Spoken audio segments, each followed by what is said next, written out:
Bem-vindos ao RaízCast, onde o entrevistador também é o entrevistado. Estamos começando o 18º episódio da primeira temporada, diretamente aqui dos estúdios da Masper TV. Então, prepara o teu chimarrão ou aquele café especial e vem com a gente mergulhar em mais uma história de empreendedorismo.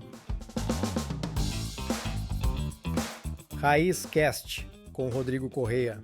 Patrocínio Desinservice, Capolavoro e NutriSua. Então, como é de praxe no programa, não sou eu quem apresenta o nosso convidado. Quem se apresenta é o próprio convidado. Muito bem. Rodrigo, antes de mais nada, obrigado pelo convite, é um prazer estar aqui. E fico lisonjeado também, sei da importância do programa e da repercussão que tem dado. Então, para mim é um prazer incomensurável estar aqui.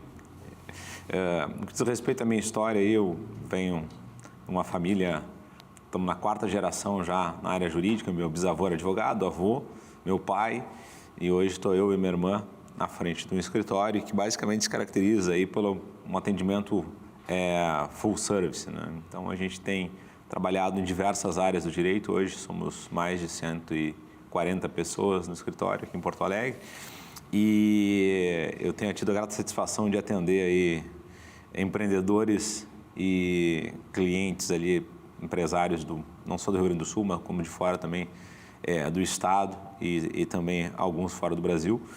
E então tenho visto bastante coisa, eu acho que tem bastante depoimento para contar e bastante história aí do que a gente vê que funciona, dá certo, não dá certo.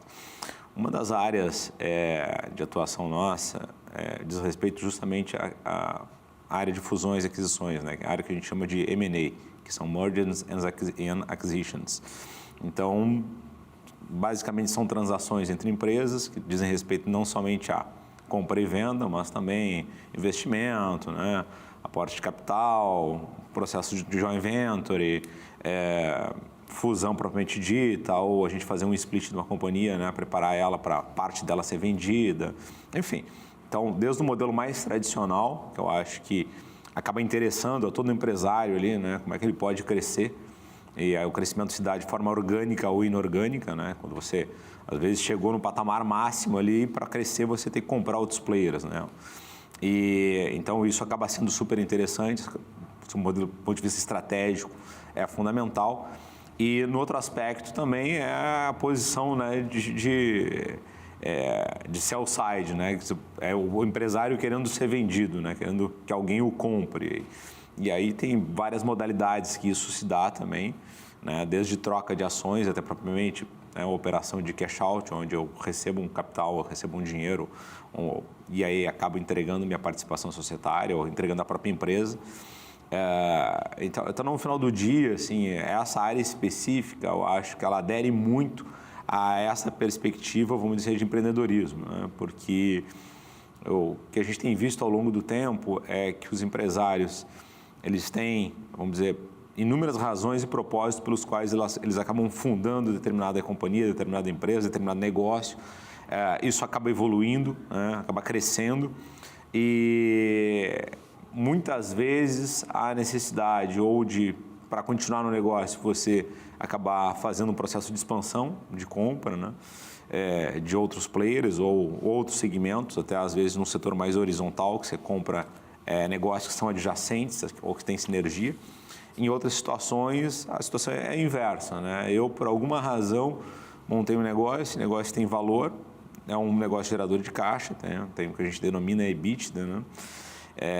E aí, eu, por exemplo, porque não tenho sucessor, né, já tenho uma idade avançada, eu não tenho um ponto de saída daquele negócio. Então, essa aí é uma das razões que motiva muitos empresários a procurarem, vamos dizer, um escritório, uma boutique de M&A, um escritório especializado, né, de advocacia, ou ficam mais abertos ao mercado para ouvir alguma proposta de compra aí a ponto de realmente transferirem o negócio, né, dando em contrapartida capital, dinheiro, basicamente. Esse é um ponto. Eu acho que quem está nos ouvindo e vendo já entendeu para que lado nós vamos levar a conversa hoje, uma área muito técnica, porque tem uma coisa que eu sempre falo e hoje eu tenho em mente. Cada negócio que eu abro hoje é para vender no futuro. A minha visão antes, a minha primeira empresa, eu tive 20 anos no comando dela. E eu queria eternizar essa empresa. E eu entendi que eu precisava vender ela, até porque ela foi uma empresa aberta em Quaraí, eu não conseguia mais voltar para Quaraí, ela ainda estava na operação, e eu entendi que, por mais que fosse a minha primeira empresa, a minha paixão, não tem como a gente ficar e se quer crescer e desenvolver numa única empresa, precisa ter mais negócios, e um negócio bem montado, e para se tornar rentável para um empresário, ele tem que ser, no momento que a gente montar, ele está preparado no futuro para venda. Então, eu acho que hoje o assunto vai vir bem a calhar isso, porque para mim, principalmente no lançamento agora do meu livro e nas palestras, eu tenho dito, pessoal, eu penso hoje cada negócio que eu vou abrir, que eu vou vender no futuro. Esse negócio eu tenho que abrir, tem que vender no futuro, ele tem que me dar essa rentabilidade para mim vender. Então, o programa de hoje vai ser muito bom. Vocês já viram o que vai acontecer no programa de hoje, mas nós precisamos voltar ao princípio básico. Talvez a coisa mais simples do programa. O nome que tu não falou, e eu quero entrar lá também um pouco na tua infância, no quem era, que eu não posso falar o nome agora, eu vou deixar para te apresentar primeiro. Ah, tá. Bom, o escritório é a Carpena Advogados, é um escritório bem tradicional, bem conhecido, né? A gente tem uma área, algumas áreas muito fortes, aí, significantes, em termos de Rio Grande do Sul, de mercado. Então, hoje a gente conta, né, com vários sócios aí desenvolvendo diversos segmentos. Então, tem desde a área trabalhista, civil, contratos, direito administrativo, direito ambiental. O escritório nasce, né, vamos dizer assim, nessa formação já com o meu pai, aí, que está na terceira geração. E, no entanto, lá quando eu tinha meus 18 anos, né, entrei como estagiário do escritório. Na época eram 3 pessoas só, meu pai e mais 2 advogados. E eu já entendi ali que havia uma necessidade de readequação dessa estrutura de um escritório muito ortodoxo, muito tradicional na época, né, onde se marcava entrevista, marcava reunião, né, para ir o cliente, agendava, enfim. Meu pai raras vezes saiu do escritório para ir até um empresário, né? Geralmente o empresário ia até o escritório de advocacia. E comecei a entender que aquela modelagem mais tradicional teria um futuro muito árido, né? Muito difícil, se a gente não tivesse, vamos dizer assim, atendimentos mais diversificados, mais multidisciplinar. Você precisaria ter na equipe, né, outros profissionais com outros expertises, né? E numa advocacia bem mais corporativa. Uma amplitude, né? Porque apesar que a administração ela tem várias áreas que precisa ser atendida. Sim, é que se pensar assim hoje, quem se disponha, né, a atender empresas, hoje uma área de direito empresarial, você tem que estar disposto a atender da área, vamos dizer assim, mais básica, regulatória, até a mais sofisticada, né? Então, por exemplo, hoje a gente está na área, né, o setor metalmecânico é um setor forte, o setor bancário e financeiro é forte, o setor de investimentos, né, basicamente atendimentos de fundos de private equity, que são fundos que acabam fazendo investimentos em empresas, né, de middle e de grande porte. Uma área muito significativa que a gente tem hoje também.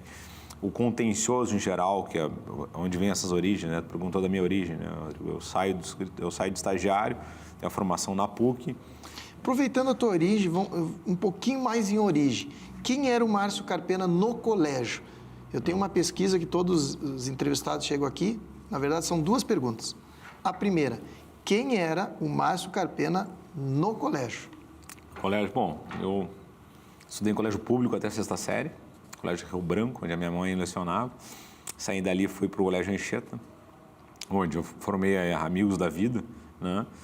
No colégio eu era um aluno médio, né? Nunca teve um destaque, sempre acreditei nisso. Acho que tem uma frase muito interessante, né, que diz que o mais inteligente acaba trabalhando para o mais corajoso, né? Então, na minha vida eu acabei vendo isso. Às vezes aquele que era o mais CDF em sala de aula, enfim, tal, hoje acabou virando um funcionário público ali, né, com a remuneração interessante, boa, enfim, tal, mas com uma certa limitação. E aqueles alunos que eram médios, né, se destacavam, vamos dizer assim, mais pelo relacionamento social, pela, vamos dizer assim, uma flexibilidade maior, né, um jogo de cintura, acabaram muitos deles se tornando empresários ali e formando bons negócios. Era um cara que conversava muito, era um cara que puxava... Não, eu acho que era um médio, não era um super bagunceiro, mas também não era dos mais calmos. O perfil, 80% dos empresários que passaram aqui, empresários, como tu está falando aí, todos eram aquele cara que conversava, o cara que tinha liderança, o cara que puxava. Esse é o que se tornou empresários. A maioria do CDF foi o que tu falou. E aí, para se tornar empresário, porque a maioria do CDF foi para isso, ou um concurso público, ou uma estabilidade naquele ponto, poucos que passaram aqui são empresários que eram o CDF no colégio. E eu descobri que são hoje os empresários da área de tecnologia. A maioria era o cara CDF, só que para ele se transformar em empresário, eles dizem que a mudança deles foi porque quase todos que eu entrevistei aqui, a mudança, inclusive o professor Wesley, que é um cara que era um dos donos da Meta, um dos sócios da Meta, ele fala aqui na entrevista que o que mudou ele precisava conversar mais, ele se sentia excluído. E ele era aquele cara CDF. E o esporte foi que fez isso para ele no colégio, essa mudança. E aí transformou ele no empresário. Eu acho que a liderança começa com algum gatilho, né? E quando eu falo gatilho, assim, você tem que ter alguma oportunidade em que você é colocado à prova, né, para tomar decisões. Pode ser no esporte, acho que o esporte tem esse caráter fundamental. No meu caso, foi no escotismo, né? É uma coisa muito marcante para mim. E o escotismo é visto como uma escola de lideranças, né? Então, quando eu entro lá, sei lá, pelos 12 anos, eu passo a entender o conceito de disciplina, né, e de meritocracia. Acho que são duas coisas que foram fundamentais na minha formação, né? Saber que se eu realmente tivesse disciplina para me engajar em determinadas coisas, aquilo ali teria um resultado, com certeza, né? Uma determinação realmente obstinada. Eu acho que é uma das características do empresário, do empreendedor vencedor, né? Que a gente fala é resiliência, isso é clichê, mas é uma verdade. E a meritocracia, né? Você aprender também que, vamos dizer assim, que você acaba plantando, você acaba colhendo, né? Desde que você plante bem. Então, não é plantar pro forma, é realmente fazer algo que seja consistente, né? Seja, vamos dizer assim, real. Eu, ao longo da vida, aí tenho, vamos dizer, confirmado bastante isso, né? Mas lá no meu caso, eu acho que quando eu entro para o escotismo, eu passo a perceber lá que se eu estudasse, eu me graduando, passaria à frente de outros escoteiros que eram, inclusive, mais antigos já no grupo. Isso me permitia ter uma liderança, me permitiria ter dentro de uma patrulha, né, mais oportunidades, né, para desenvolver alguns skills e para fazer alguns testes, inclusive testes lá, né, de como eu deveria me comportar em situações mais extremas. Então, aquilo ali foram 4 anos bem intensos, 3, 4 anos muito intensos, assim, num período da minha vida que me permitiu, vamos dizer assim, um crescimento muito grande. É o período que colide também já, né, um momento do colégio, onde você passa a ser mais cobrado por algumas coisas. E aí, particularmente, né, eu sempre entendi que eu consegui filtrar o que eu achava que era importante e que eu realmente tinha que dedicar foco, atenção e estudo, e coisas que eram mais residuais, né, mais marginais, que não precisava focar tanto.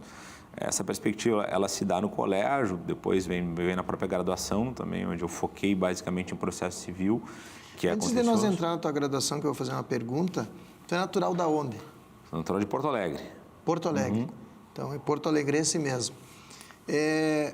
A tua escolha, a gente sabe, tu já falou aí, vem de uma geração, teu avô, teu pai, toda uma geração advogados.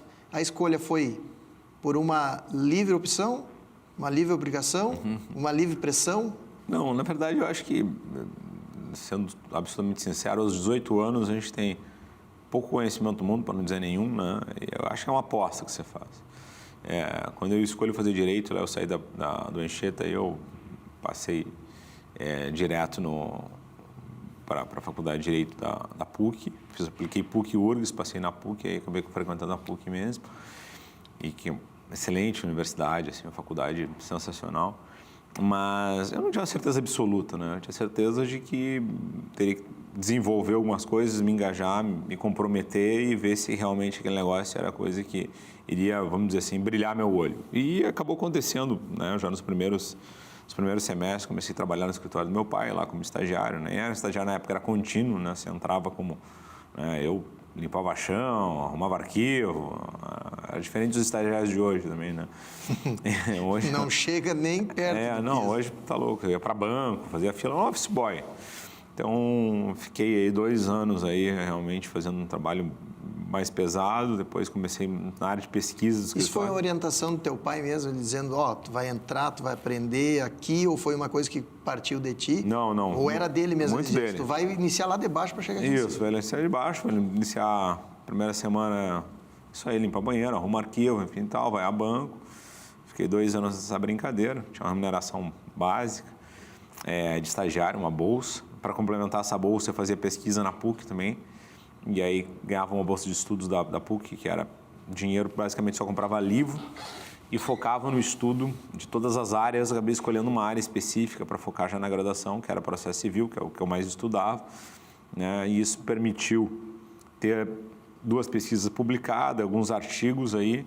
E eu, no final da Faculdade de Direito, participo de um concurso da AJURES, da Associação dos Juízes do Rio Grande do Sul, que era a AJURES ali, um prêmio de monografia, que era, basicamente era um desafio, era um concurso nacional sobre propostas para alteração legislativa. E eu acabo sendo destacado no primeiro lugar do concurso, e aquilo se dá na véspera da minha formatura, acabo ganhando uma passagem para Paris ali, e essa premiação, esse primeiro lugar, mais as bolsas que eu tinha de estudo, mais as pesquisas, né, publicadas e mais os artigos que eu escrevi durante a faculdade, permitiram então entrar direto no mestrado, né, que eu tinha muito medo, assim, de como é que vai ser a advocacia para frente, né? Eu tinha a ideia de que a advocacia empresarial seria o caminho, mas isso não era uma questão tão óbvia que eu conseguiria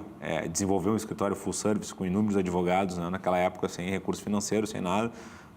Um escritório muito tradicional, muito conservador, ortodoxo do meu pai, com mais 2 advogados, eu queria transformar um escritório com 50. Agora que nós vamos entrar nessas perguntas, que eu quero ver esse desafio, pelo que nós estamos entendendo aqui, mesmo sendo... Nós vamos entrar muito em conteúdos técnicos agora para os empresários, mas é muito legal ver a visão sobre um escritório de advocacia sobre sucessão. Eu já entrevistei vários empresários de sucessão. Aqui passou aqui o Drebs, que é da família do Lebes. Passou o Gabriel, que é do Malé, que está em sucessão. Passou também, até aproveitando aqui, que é nosso parceiro hoje, que é a NutriSul, que o Bruno está assumindo agora tanto a parte da NutriSul, que é uma empresa de alimentação. Hoje eles têm mais de 100 clientes. A NutriSul ela atende grandes empresas na área de alimentação. Eles montam a cozinha, o refeitório e eles entregam a parte da alimentação meio-dia. E é muito legal, e agora questão jurídica, a NutriSul ela não faz contrato de garantia. Por exemplo, ela vai lá, faz um investimento na empresa, coloca a cozinha e o Bruno, que está na sucessão, também, e eu vou perguntar agora para ti o que vai acontecer, ele teve que reestruturar uma mudança, né, o pensamento, a modernidade, ela vem, e ele mantém sempre na empresa, ele tenta manter a comida caseira para entregar dentro de uma indústria para os colaboradores. E o desafio deles é o seguinte, ele não assina contrato com o cliente, ele faz o investimento, coloca e diz para ele, se tu quiser nos primeiros 30 dias sair, a gente retira tudo e vai embora. E hoje eles têm cliente há mais de 10 anos com essa métrica sem contrato. Então, falando em sucessão, agora eu estou curioso para saber, escritório jurídico é a mesma coisa que uma empresa na questão de sucessão? Acho que depende do escritório, mas acho que na grande maioria dos casos, sim, né? Porque hoje a gente trata um escritório como uma empresa, né? Acho que uma estrutura onde você tem lá mais de 100 pessoas trabalhando, né, de forma organizada e para prestar serviço, você tem que pensar, né, em várias coisas e tem que agir como realmente empresário. No dia a dia a gente tem os mesmos problemas, né, de qualquer outro empresário. Então, problemas com recursos humanos, né, problemas com as questões lá administrativas, operacionais, problemas para cuidar termos de compliance, né, de qualidade, enfim. Então, hoje, parece que é exatamente a mesma situação. Claro que uma coisa é a gente pensar em sucessão, né, de um escritório pequeno, né, de pai para filho, que eu acho que os desafios são outros, são os desafios geracionais, né, são os desafios que eu enfrentei, né, de concepções, você pega a diferença de geração, né, de ideias E aí você vai pivotar isso, né? Você é um escritório de 2, 3 pessoas, meu escritório de 100. Quando teu pai passou o escritório, o escritório já foi passado para ti, tu já assumiu totalmente o escritório? Não. Ou ainda ele está envolvido? Não, meu pai saiu já faz, acho que uns 20 anos, né? A gente teve um processo de choque, porque quando eu ingresso no escritório como advogado, eu estou formado, entro para o mestrado, fui um aluno destacado no mestrado, fui convidado para dar aula na PUC, começo a dar aula aos 22 anos. E dava 22 aula, anos? Me formei, basicamente eu comecei a dar aula. E acabei o mestrado, comecei a dar aula. E ali comecei a ser paraninfo, enfim, tal, tinha uma relação muito boa com os alunos, porque várias razões, né? Eu entendia muito bem aí o que o aluno desejava em termos de matéria, né? A forma de exposição. Então, isso também eu verificava lá com professores mais antigos, né? Que tinham outra modalidade, outra técnica de dar aula. Então, essa questão da pedagogia, de falar aquela linguagem mais direta, de entregar, vamos dizer assim, de forma mais mastigada o que precisava realmente ser aprendido naqueles momentos. E, de outro lado, eu tinha a mesma idade, todo mundo, né? E, então, eu dava aula todas as noites, basicamente 4 a 5 noites por semana. Dava aula de cursos de pós-graduação nos finais de semana para complementar o orçamento e atendia o escritório de segunda a sexta, né, no horário comercial. Então, eu entrava de manhã e ficava até 6 horas, mais ou menos, saía dali, ia para a PUC, e aí ficava até as 11 horas da PUC. Isso aí, no final do semestre, eu já estava morto, era bem cansativo. Assim. Tipo, o jovem de hoje diz assim, pô, eu estou estudando 4 horas por dia. Estou cansado. É diferente, eu cansava, não vou dizer que não era cansativo, era super exaustivo, né?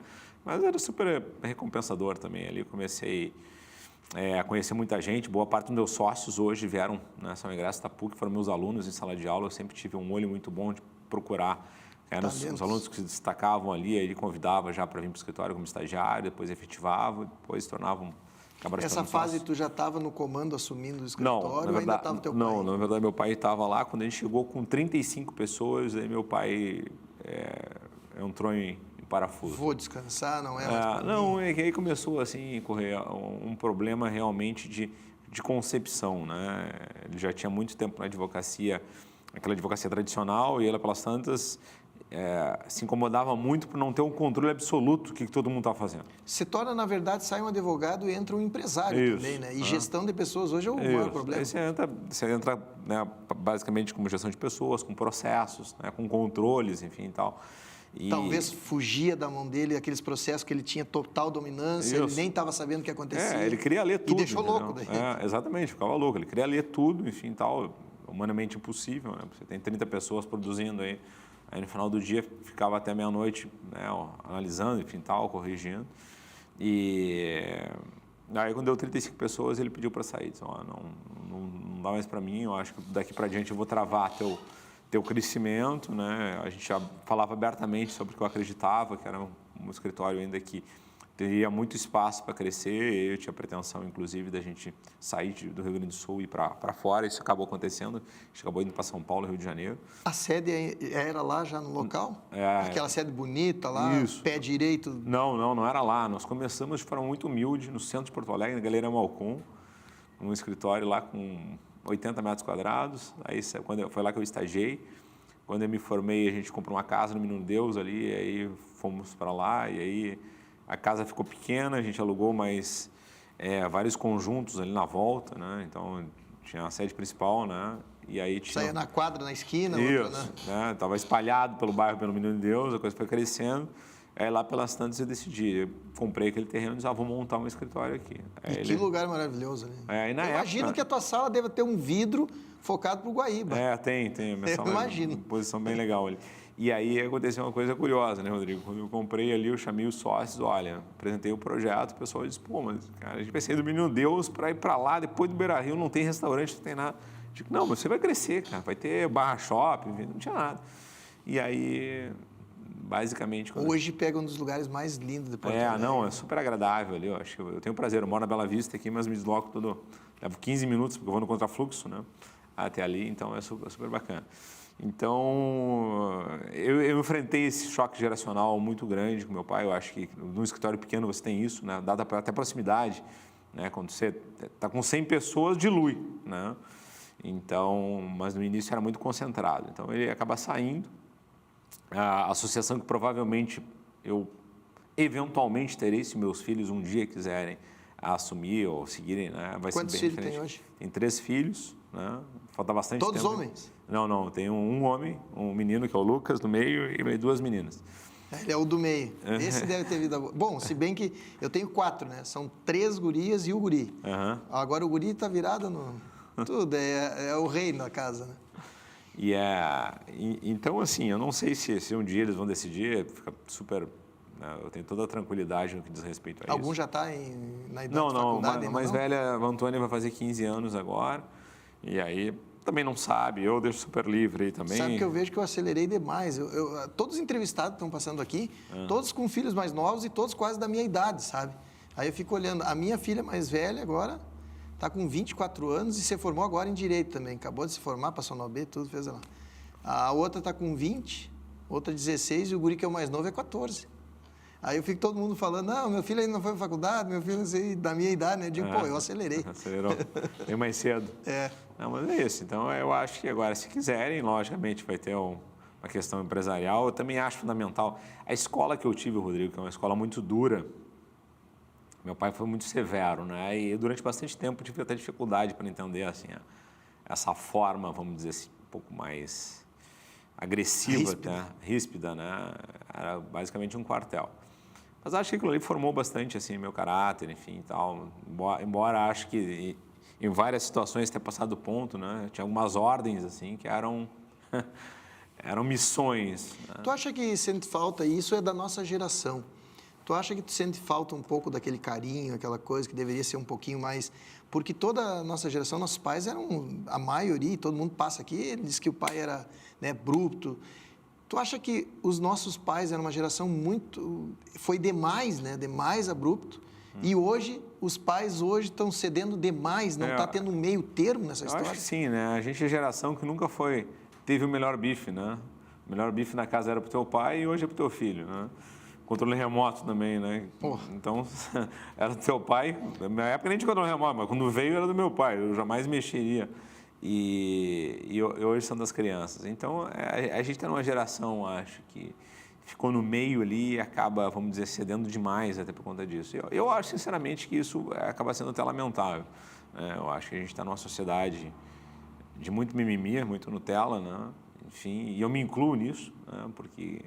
Sou pai, né? É a geração que está se tornando. Então, mas acho, assim, que há necessidade de se impor uma disciplina, enfim, eu botei para mim que a partir agora dos 15 anos a coisa vai ser endurecida dentro de casa, porque, aquilo que eu te falei, por mais que no momento seja um pouco duro, né, até penoso, e eu acho que faz parte do processo de aprendizado, de crescimento, enfim, tal. As missões que eu falava é o seguinte, né?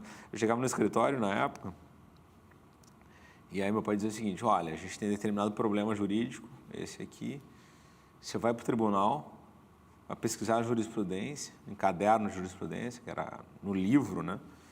Você só volta para o escritório quando você encontrar a solução. É isso aí, redundava assim, dias, até eu encontrar alguma coisa que coubesse ali, que encaixasse.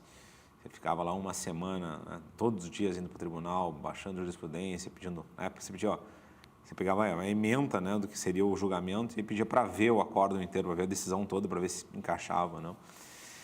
Então, era algo assim que era muito cansativo. Mas aquilo ali, de outro lado, né, me permitiu ali que um conteúdo, né, de avaliação de jurisprudência, de doutrina na época, né, leitura intensa, passava a tarde inteira lendo, procurando o negócio. Era realmente uma pesquisa de campo. Então, no momento não era bom, mas aquilo ali me deu uma visão muito ampla, né, a respeito de algumas coisas. Então, no final, eu agradeço, né? Hoje é impensável alguém fazer algo parecido. Vou te dizer uma coisa assim, pela minha experiência, eu já entrevistei mais de 500 empresários, pessoas, e vou te dizer que talvez poucos, conheço, existe, né, mas conheço poucos escritórios que têm uma estrutura, que tu tem uma história que tu chegou agora conhecendo. E vou te dizer que, por toda essa experiência, se o teu pai não fosse assim, talvez não estaria onde tu está hoje, porque a gente até, às vezes, culpa, né? Quando foi muito... Mas eu sempre digo, é no suor que tu aprende, é com o suor que tu vai chegar. E hoje as pessoas não entendem que é o suor. E elas desistem na primeira situação. E às vezes eu fico até tão preocupado, eu estou conversando com empresários e empresário que não vai para frente, a empresa não decola, está quebrando a empresa, faz isso, mas... E é problema psicológico, eu digo, é porque não realmente... Como diz, eu fui escoteiro e fui oficial do Exército. Eu te digo que eu fui forjado no aço, então hoje os problemas quando vem... Vamos embora, vai vir mais um, não tem o que fazer. E eu acho que isso que forjou hoje essa personalidade que tem e esse sucesso que é o escritório lá total.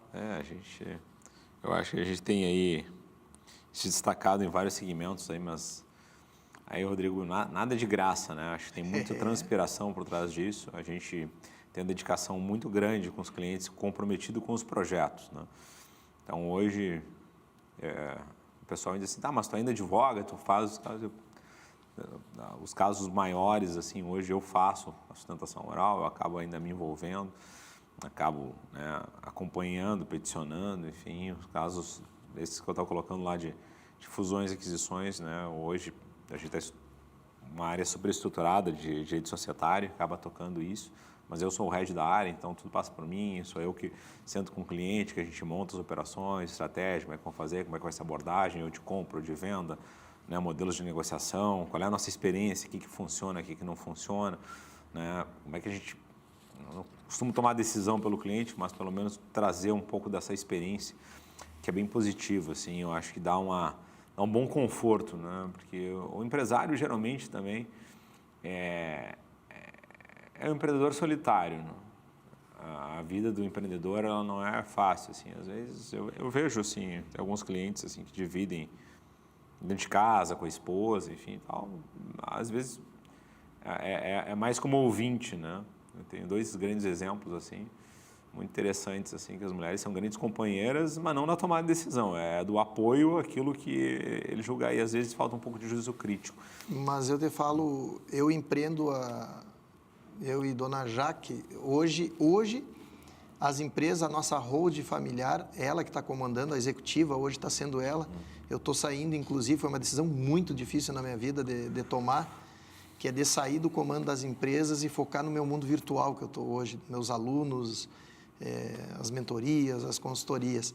E a gente sempre empreendeu junto, passou dificuldades junto, veio do nada, tomou o golpe junto, perdeu tudo, subiu de novo, né, com empresas pequenas, empresa grande que fatura milhões, mas muitas vezes, por mais a gente ser esse parceiro, ou hoje ela está lá, eu tenho certeza que tem momentos hoje que ela está no decisivo da empresa, que ela, por mais que a gente divida, ela vai ter que dormir e pensar sozinha e tomar sozinha a solidão. Não. Tem momentos que eu tenho coisas que eu vou ter que passar, que é a solidão, e o empresário passa isso. E eu sempre digo para as pessoas, tu quer empreender? Tu tem o risco, tu vai poder ter uma vida melhor, né, muito melhor, se atingir o sucesso, mas esteja preparado, porque a solidão, em momentos de dificuldade, aquela coisa que tu não dormir, tu pensar, tu não vê nada, não tem outra. É sozinho mesmo que vai acontecer. E no Brasil, eu acho que a gente tem isso ainda mais latente, né? Felizmente, a gente está num país com um território hostil, não? Eu acho que o ambiente, assim, para o empreendedor, para o empresário, não é dos melhores. Eu tenho experiência fora do Brasil também. Alguns clientes, assim, que a gente vê, acabam montando operações e até participando muito ativamente, assim, dessas experiências, né, offshore, e a gente vê, pô, tem coisas aqui que realmente, pô, podia ser um pouco mais fácil, né? E quanto maior o empresário, as pessoas acham que a vida é mais fácil, é mais difícil tomar a decisão, é muito mais complicado. Eu queria entrar agora tecnicamente. Primeiro assunto que eu queria entrar contigo. Falamos da questão da tua sucessão lá na empresa, mas eu queria que tu me falasse, principalmente pela tua experiência hoje no escritório, que é um tema que eu tenho visto e me assustado que os empresários não entendem. A questão societária, a questão da sucessão e do seguro empresarial hoje, que a maioria dos empresários não sabe sobre a questão, por exemplo, dos sócios terem um seguro, caso aconteça o falecimento de um, a empresa possa indenizar os familiares, não ter problema de familiares querendo entrar, não aceitar valores, ter isso aí. Sucessão, contexto geral, sociedade, o que tu tem para trazer da experiência, que isso é um tema hoje muito... Eu acho assim, a primeira coisa são as combinações, né? E um bom acordo de acionistas, um bom acordo de sócios realmente tende a resolver isso, né? Nos contratos, geralmente, a gente tem um capítulo específico para isso, né? Como é que é a sucessão, como é que é a saída, a indenização. Isso passa necessariamente por avaliação do valor da participação societária do sócio falecido ou do sócio retirante, porque a saída pode ser espontânea também, né? É muito comum isso, lá pelas tantas, os motivos que levaram as pessoas a se unirem já não mais existem, a empresa cresceu, um determinado sócio ficou mais obsoleto ou se desinteressou pelo negócio, ou enfim, tem outros projetos, e aí tem que sair e a empresa precisa continuar. Então, como é que isso acaba se dando? Então, o ponto de partida é realmente o contrato social, a combinação que foi feita. E essa combinação, basicamente, ela deve prever, né, qual é a forma de avaliação da empresa, né, que são os ativos, né, menos as dívidas, os passivos, né, achando-se um resultado, multiplicando a participação do sócio retirante por aquele valor, né, de saldo encontrado. Então, eu tenho 20% da empresa, né, tinha um ativo de 100, um passivo de 20, sobrou 80, 20% é 16. Então, eu teria 16 moedas para receber. Então, é o que eu estou colocando assim, se fosse ativo e passivo, né? Agora, geralmente, a gente faz por algumas outras modalidades de avaliação, fluxo de caixa descontado, né, um múltiplo de EBITDA, que é um múltiplo de geração de caixa, né? Então, eu tenho uma empresa que gera lá X moedas de caixa, a gente vai considerar um múltiplo disso lá como um valor. E aí tem várias fórmulas que permitem isso, mas no momento que você tem isto, que é a regra da avaliação, do valuation da companhia, tudo fica mais fácil e a previsão de que lá, que falecendo alguém, né, os familiares vão receber a importância e não necessariamente vão entrar na sociedade, até porque geralmente isso não funciona, né?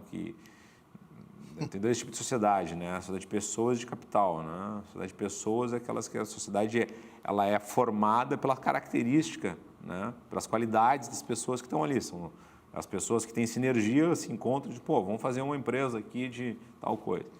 É a sociedade de pessoas. Então, quando falece uma dessas pessoas, não quer dizer que o seu sucessor tem as mesmas características e qualidades do sócio falecido para entrar e ocupar essa posição. E, por mais que tenha essas qualidades, talvez não tenha também a mesma simpatia, o mesmo mindset, enfim, então é difícil, né? Então, nesse tipo de situação, se recomenda que a gente tenha lá uma indenização prevista como ressarcimento, a indenização do valor da cota do sócio falecido. Em outras circunstâncias, Rodrigo, a sociedade sendo de capital, né, onde o que importa mais é o dinheiro e não necessariamente as pessoas que estão participando daquela sociedade, aí pode ser diferente. Aí, né, eu coloco o dinheiro numa empresa, sou investidor lá, se eu falecer, o meu filho pode continuar sendo investidor, mas dificilmente vai estar à frente da empresa como diretor, enfim, tal. São situações diferentes. Então, eu falo, a combinação que passa, desde o acordo, pode estar no contrato social isso, geralmente os contratos sociais estipulam isso, e aí é bom atentar, basicamente, dois elementos que são fundamentais, o critério de valuation, de avaliação da empresa, né? E a forma de pagamento. Porque não adianta lá dizer, olha, eu avalio aqui, agora o cidadão tem X milhões para receber. Se a empresa não tem caixa, os demais sócios não têm como pagar isso também. Então, geralmente, tem algumas disposições que são, né, mecanismos que se criam para formas de pagamento. Ou um parcelamento, ou você cria um fluxo de acordo com o resultado da companhia. Mas aí, né, a questão do seguro, eu acho que é porque uma das empresas que estava numa consultoria, ela teve muito problema lá, e o grande problema, ela tinha 50 anos a empresa, só que ela não tinha fluxo de caixa, e veio a falecer um dos sócios, família não aceitava, não dava, e aí foi uma dor de cabeça. Em resumo, perderam quase 50 anos da empresa nisso aí. E se eles tivessem feito um seguro bem pequenininho... Hoje, nos Estados Unidos, a situação é um pouco mais comum, né? Seguro de tudo. Bem mais... No Brasil, o seguro também é uma questão de cultura, assim, né? E é visto muito como despesa. Né? Na tua opinião, o que tu acha? É que assim, tudo depende do custo, né? Depende do custo e das circunstâncias também. Então, eu estou acostumado, assim, trabalho para basicamente dois tipos de empresário. Empresário muito grande, muito bem, e um empresário Fluxo de muito caixa mal. muito tranquilo. Empresas, né, grandes, assim, então tem fundos, bancos, enfim. E o cara que está lá ferrado. E o cara que só está na outra ponta, né? Que às vezes é uma empresa grande aí, que entrou em situação de dificuldade por uma questão cambial, por uma questão operacional, por uma normal questão de mercado, né? específica. Entendeu? E é curioso, né, que o empresário médio, aquele que está, né, tá andando numa constante, surfando ali, enfim, tal, ele geralmente não se prepara muito, né? Então, ele tem um advogado lá pelas tantas que é uma atuação mais residual, né? Não tem muita proatividade também, a banca também não se apresenta tanto. Então, eu acho que isso é um erro que acontece muito no Brasil. Nos Estados Unidos já é diferente, né? As empresas médias, né, costumam ter, vamos dizer assim... Essa prevenção, né? Até porque eles estão no meio do caminho. Aquela fase de crescimento, aquele fluxo de caixa de crescimento, acontecer um troço desse, isso abala muito a questão do crescimento da empresa, então tu segura. Mas eu acho, eu debito isso também, não quero debitar um empresário, mas eu acho que tem aí uma falha das faculdades de Direito ali, da formação do curso, que também não davam muita formação para o advogado, ter uma visão precisa a respeito, né, das dores de um empresário. Isso é uma crítica que eu sempre fiz, assim, eu fui aprender lá no dia a dia, né? Na faculdade você não vê lá, na faculdade você saber lá que é um balanço de uma empresa, então eu acho isso complicado. Então, mas aí eu indico para todos os empresários um livro que vai se tornar um best-seller. Dia 20 de fevereiro, o Método Raiz, meu livro, vai lançar. Se eles quiserem aprender tudo sobre ver a visão do empresário, vai estar no livro. Sabe que isso foi uma coisa que eu pensei muito, embora hoje eu dou consultoria, aula e detalhe, que realmente... E aí vem até para... Tu falou uma coisa que tem muitos advogados, muitos médicos que têm principalmente preparado a equipe porque eles não enxergam o consultório, principalmente na área de saúde, não enxergam o consultório como um negócio. E esse é o grande problema que tem, principalmente de crescimento. E às vezes a gente olha já passou grandes consultórios, clínicas, com grandes problemas que tu olhas assim, não tem como ter. Não tem como ter problema financeiro. Pela receita, por tudo, e conseguem ter. É justamente pela organização e por a faculdade não passar o mínimo do entendimento disso. E para mim lançar o livro, primeiro eu tinha pensado, vou fazer a minha história. Aí eu disse, mas quem sou eu para contar a minha história? Porque a história de dificuldade todo mundo tem. Então, todos têm. E eu não sou nenhum famoso que as pessoas vão querer entender a minha história ou ler a minha história. E aí a definição foi para o método, que é um método que eu tenho, método raiz, que é financeiro, vendas, gestão. É um método raiz próprio, tanto para gestão financeira como para vendas. E aí eu disse, vou botar o método. Tá, mas muitas pessoas, se ela quer estudar, ela vai para os meus e-books, ela vai para os meus... Não vai ser no livro que ela vai estudar. E aí eu cheguei a um consenso que eu deveria contar, e aí foi o que tu falou, por isso que eu entrei agora, que é contar o que é a história do empreendedor com storytelling minha, com meus erros, com os acertos e com a questão de colocação, como fazer. Inclusive, na parte de registro de marca, convidei a Mânica do teu escritório, ela fez uma partezinha, coloquei um adendo dentro do livro, porque isso é um grande erro que acontece. O próprio Raizcast, eu estou com um problema agora com a cantora aquela que dizem que é famosa, mas eu nem conhecia, Lauana Prado, por causa do Raiz, que ela tem um álbum chamado Raiz e está me complicando no registro da minha marca agora. O Raiz, para mim, era uma brincadeira. O Raizcast foi um podcast que foi começando para me aprender e ter. E aí ele se tornou muito forte, a marca, e rola muito, está rolando muito no Brasil, o Raizcast. E aí veio a parte deles para... Então, isso aí está no tema ali, para a gente entender as dificuldades. Talvez, eu acho que eu vou conseguir apresentar bem isso aí. Desde o começo, eu falo a questão jurídica e eu divido em 3 fases. Plantio, crescimento e colheita.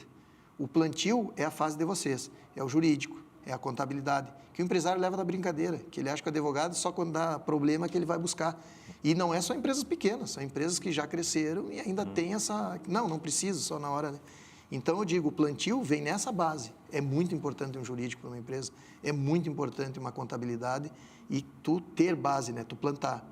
Eu sempre chamo que a fase do crescimento é onde tu falou, essas empresas que estão surfando aqui, só que ela não decola. ela não tem mais liquidez, ela não consegue crescer mais, porque ela não faz a base do crescimento, que são os 3 pilares que eu digo, que é a venda com marketing, que as empresas não entenderam que o marketing faz parte da venda hoje. Então, é venda com marketing, e eu chamo hoje empreendedorismo 4.0, que é a tecnologia. Tu tem que linkar a tecnologia, senão tu está fora do crescimento. Se tu quiser transformar uma empresa para faturar milhões, está fora. Então, é vendas com marketing, gestão financeira e liderança, que é o grande problema hoje, para saber como lidar. E a última fase é a fase que a maioria não faz, né? Que é os investimentos, fazer novos negócios, que é aí entender que o novo negócio que tu vai abrir é para te vender. Hoje eu entendi. Todo negócio que eu estou abrindo é um negócio que eu vou fazer crescer e vender. Então, essa é a base do resumo.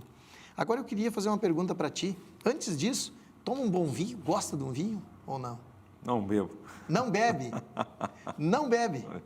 Não bebo. Mas eu vou te dar um vinho de presente. Algum cliente tu vai presentear. Não.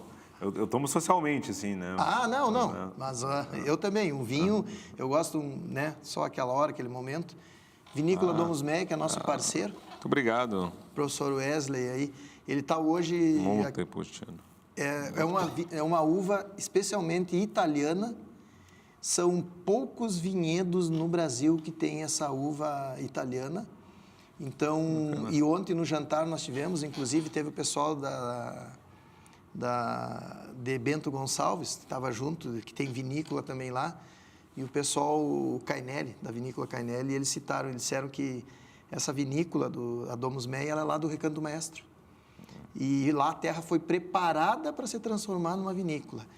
E eles falaram uma coisa tão interessante que eu achei, que o vinho que sai da Domus Meia é um vinho verdadeiro. E aí, o verdadeiro, né? Por quê? Porque geralmente alguns vinhos, eles são preparados em temperatura ou alguma coisa a mais, o enólogo vai colocando diferença para manter sempre aquela qualidade. Uhum. E isso é errado. O vinho, ele tem que ter a essência verdadeira da terra, então nunca vai ser igual. E aí ele disse, os caras falando lá, eu aprendendo, né? Tem a verdadeira. Então tá aí o vinho da Domus Meia, tá um muito presente obrigado. pra ti. É uma uva que quase tu não vai encontrar no Brasil, especializada, essa uva aí italiana. E é através da Capo Lavoro, que é nossa parceira.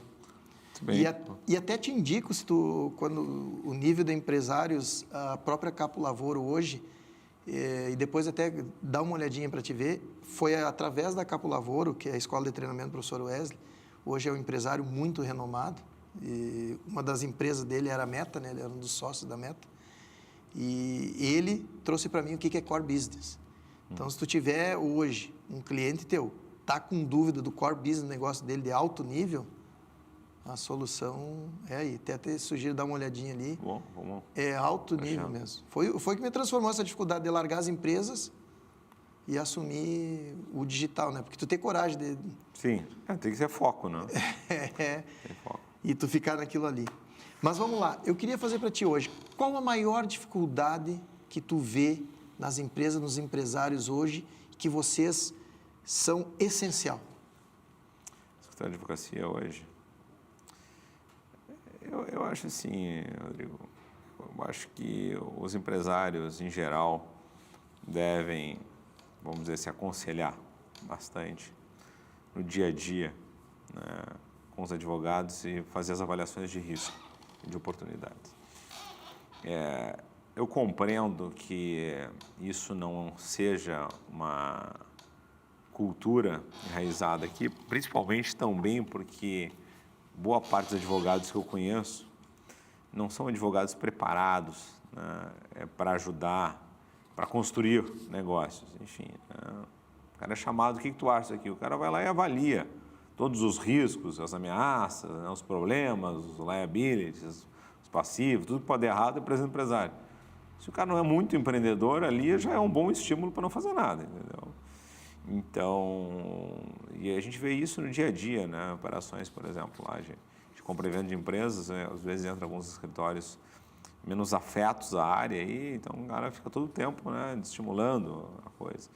Então, acho que ter uma assessoria de um escritório de direito empresarial no dia a dia, né, para avaliar riscos e oportunidades e trazer alternativas, né, para algumas coisas, isso tem sido muito frequente, eu acho, e a parceria acaba sendo muito boa, né? Às vezes o empresário quer fazer tal coisa, eu quero fazer esse movimento. E aí você acaba não recomendando aquele movimento, mas trazendo outras alternativas muito melhores, né? Menos riscosas, né? Do ponto de vista tributário, às vezes, né? Muito mais interessantes, inteligentes, né? Sem a tomada de risco de zonas cinzentas, porque às vezes, né, na interpretação da receita você pode estar fazendo uma coisa que gera determinado tributo, então a gente procura evitar isso. Então, acho que esse movimento organizado, você ter, vamos dizer assim, alguém ajudando a pensar um negócio e avaliar se realmente o que vai ser feito e vai ser feito está sendo feito da melhor, ou vai ser feito da melhor maneira possível. Então, eu acho que esse é o grande ponto, né? As empresas assim, mais interessantes para quem a gente presta serviço têm essa cultura. Eu acabo participando, inclusive, de um conselho de duas delas, né? Onde a gente vai lá justamente para ouvir, né, os executivos, enfim, entender melhor as dificuldades e ajudar. E aí também tem um pouco de, eu acho, enriquecimento ali, porque se aprende muito nisso e troca muito também. A gente tem muita coisa que a gente já viu, né? Então, acho que tem muitos conselhos ali que são muito valiosos, assim, de coisas que a gente acha que vale a pena. Eu vou validar essa tua fala e é muito importante mesmo. E eu dou o exemplo de 2022 para 2023. 22 foi o ano que explodiu a Solar, a minha maior empresa. Nós estávamos com 38 lojas no Brasil, faturando milhões. E o mercado de 22 para 23 teve uma transformação muito grande. E por fazer justamente isso, cada tomar decisão, principalmente encerramento de ano, abertura de ano, o jurídico tem que sentar junto e a contabilidade tem que sentar junto. Não tem, eu estou sempre me aconselhando, cada passo que eu vou dar. Não interessa se eu estou agora na questão do livro, o mundo digital, que eu criei uma nova empresa que se chama Método Raiz. O jurídico tem que sentar comigo, a contabilidade tem que sentar comigo para mim entender isso. E só em resumo, para te dizer, se nós não tivéssemos tomado uma questão estratégica com o jurídico e a contabilidade de mudança tributária do lucro real com preparação, em 2023 foi o pior ano da Solar, caiu 80% do mercado, o nosso prejuízo foi de 1.600.000 no ano e só não foi mais 800 mil por causa dessa reunião que nós preparamos a entrada do ano, questão tributária, jurídica, preparando, porque a gente sabia que o mercado 800 mil seria jogado fora se nós não tivéssemos feito essa reunião. Então, eu valido muito o que tu está falando aqui, a importância de, principalmente, grandes empresários, né, com faturamento de milhões, não tem como o cara tomar uma decisão sozinho se não tiver um jurídico do lado e uma contabilidade.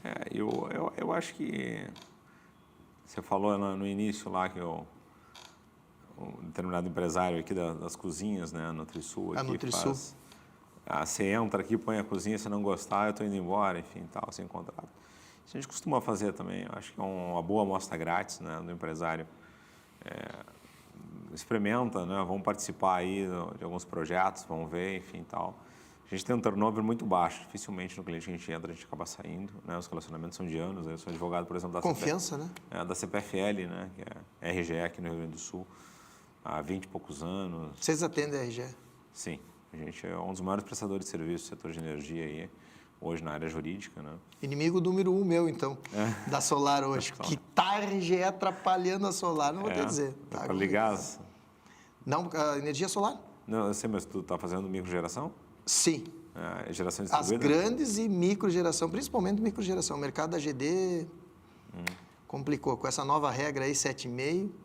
Mas seria um assunto para outro programa. Okay. Eu queria te agradecer, Márcio, porque já infelizmente chegamos à hora, tu vê que um assunto bom e tu vai indo, a hora passa correndo. Eu queria que tu deixasse para essa câmera aqui a tua mensagem, que é essa mensagem que nós vamos transmitir depois nas mídias sociais. Eu acho que como o programa é voltado para empreendedores, né, eu acho que eu queria passar o depoimento de que realmente tudo que eu tenho visto, todos os empreendedores de sucesso que eu tenho encontrado, assim, nenhum deles teve nenhuma carreira meteórica, né? Todos têm uma história, por mais que pega gente de sucesso hoje, daí diz, esse cara explodiu hoje, você vai ver, ele está 20 anos na estrada, tomando porrada, né? Passou por muita coisa ruim, demorou para explodir, para estourar, enfim, tal. É muito difícil ter alguém aí que tenha, vamos dizer assim, um sucesso meteórico. Eu acho que é muita plantação, é muita energia colocada, muita transpiração. Então, eu realmente acredito na resiliência, acredito na persistência, na constância. Eu acho que hoje tem alguns clientes que eu tenho um grande prazer de atender assim, porque aquele negócio, né, é uma determinação obstinada e o cara é imparável, né, incansável, né? E, pô, aparece problema e o cara, né, às vezes, dá uma sacudida, faz nem um gladiador, né? Passa a mão na cara e vai de novo. Então, acho que é isso. Acho que o Brasil, né, forja isso e não dá para esmorecer. O negócio é ter disciplina e resiliência. E continuar firme, acreditando nos propósitos, se o projeto faz sentido, né? Isso é outro ponto também, eu gosto de chamar a atenção também. Acho que as pessoas têm que ter convicção, têm que ter juízo crítico, né? Esse projeto realmente para de pé, quais são uma análise SWOT, né? Ponto positivo, negativo, ameaça e oportunidade, ver se realmente o caminho é esse, se você está convicto nele, vai em frente, melhor assessorado possível, dentro das condições que se tem, e fazendo o melhor dentro das condições que se tem para realmente alcançar o sucesso. Então, acho que é isso. Show, baita mensagem, e é o que eu sempre falo. Às vezes as pessoas, vou dar um exemplo aqui rápido do mundo virtual, que todo mundo acha que ganha dinheiro da noite para o dia. O Wendel Carvalho, foram mais de 15 anos que ele estava lá até chegar ao sucesso, o pessoal vê, as pessoas acham que é da noite para o dia que cria o sucesso. É perfeita a mensagem. Queria agradecer a tua participação aqui, todos que estão nos ouvindo e nos vendo, e encerrar o programa com aquela velha frase: fiquem com Deus.